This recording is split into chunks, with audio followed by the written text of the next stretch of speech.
क्या ज्योति मौर्य ने खराब कर दिया हजारों लड़कियों का करियर? क्या सच में पतियों ने छुड़ा दी पढ़ाई? सोशल मीडिया पर वायरल हो रही फोटो की क्या है सच्चाई? बिहार से उत्तर प्रदेश के टीचर्स हुए परेशान। बिहार के थाने में पहुंची बीपीएससी की तैयारी कर रही पत्नी, कहा कि मैं ज्योति मौर्य नहीं, फिर भी छुड़वा रहे तैयारी।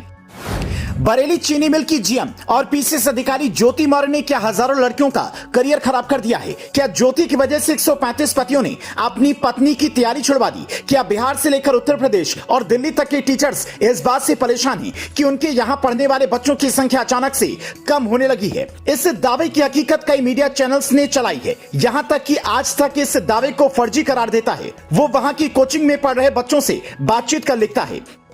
प्रयागराज की कोचिंग संस्थान में कोई ऐसा मामला नहीं है, वहां सब कुछ ठीक चल रहा है। यह दावा सिर्फ सोशल मीडिया पर किया जा रहा है। पति पत्नी का रिश्ता विश्वास पर टिका होता है और यह खबरें सच नहीं है। पर इस दावे से अलग बिहार से एक तस्वीर सामने आई, जिसमें पति थाने में बैठा हुआ है और वो दरोगा जी से एक ही सांस में काफी कुछ कहा जाता है। वो बातचीत सुनकर आप भी समझ जाएंगे कि हीरा ठाकुर बनने का जिगरा रखने वाले कई पति टेंशन में क्यों हैं।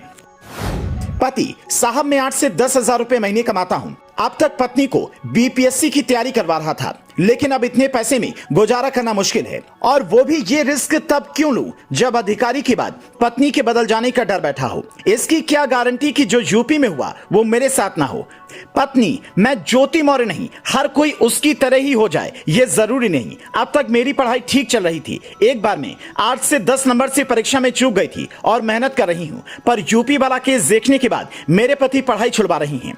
इन दोनों के बीच थाने में काफी देर तक बहस होती है और आखिर में दरोगा जी ये समझाकर घर भेज देते हैं कि पढ़ाई मत छुड़वाना। हर इंसान के सोचने का नजरिया एक जैसा नहीं होता। कई लोगों को इस बात पर गुस्सा आ रहा होगा कि ज्योति मौर्य ने अपने पति आलोक मौर्य के साथ ठीक नहीं किया। पीसीएस अधिकारी मनीष दुबे के साथ अफेयर चलाकर ज्योति मौर्य ने भूल कर दी। पर सवाल यह है कि क्या ज्योति की जगह कोई लड़का ये काम करता तो उस पर इतना सवाल उठता? हम और आप जिस समाज में रह रहे हैं वो महिलाओं से काफी उम्मीदें रखता है, पर पुरुष अपनी आदतें नहीं सुधारते। महिला सशक्तिकरण की बात करने वाली ऐसी दलीलें दे सकते हैं। पति पत्नी के रिश्ते की मजबूत कड़ी विश्वास ही होती है। अगर वो टूट जाता है तो फिर बिना बवाल भी रिश्ता टूटने की कगार पर पहुंच जाता है। आज भी गांवों में आपको कई ऐसे केस मिलेंगे, यहां तक कि शहरों में भी, जहां पत्नी घर पर चुपचाप बैठी होती है, पति के कई अफेयर होते हैं और कोई हंगामा नहीं होता, क्योंकि वहां पत्नी ये मानकर चलती है कि जो किस्मत में है वो हो रहा है। ये सच है कि पुरुष हो या महिला, कोई भी किसी को धोखा दे ये उचित नहीं। आप खूब पढ़े लिखे होंगे तो समाज हो सकता है समझ ले, पर भगवान को कैसे समझाएंगे?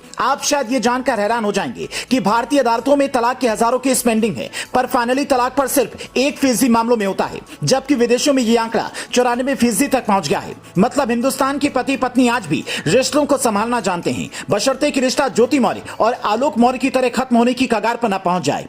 अगर आप भी अपनी पत्नी को तैयारी करवा रहे हैं और यह खबर सुनकर सोच रहे हैं कि तैयारी बंद करवा देनी चाहिए, तो उस किसान के बारे में सोचिए जो एक बार सूखा पड़ने के बाद अगले साल भी बड़ी उम्मीद से फसल बोता है। गीता में भी भगवान कृष्ण कहते हैं इंसान को अपना कर्म करना चाहिए, फल की चिंता नहीं करनी चाहिए। हर पति पत्नी का कर्तव्य होता है एक दूसरे को आगे बढ़ाना। धोखा कौन देगा ये कोई नहीं जानता। आज ज्योति मौर्य का किस्सा पूरा देश सुन रहा है, पर उस पर पत्नी का किस्सा कोई नहीं सुनता, जो सच में हीरा ठाकुर वाले फिल्मी सीन को रियल बना चुकी हैं। क्या आप भी ये सोचते हैं कि अब हर पति को अपनी पत्नी को घर बुला लेना चाहिए या फिर तैयारी जारी रखने देना चाहिए? हमें कमेंट में बता सकते हैं। Bureau report, leading Bharat TV.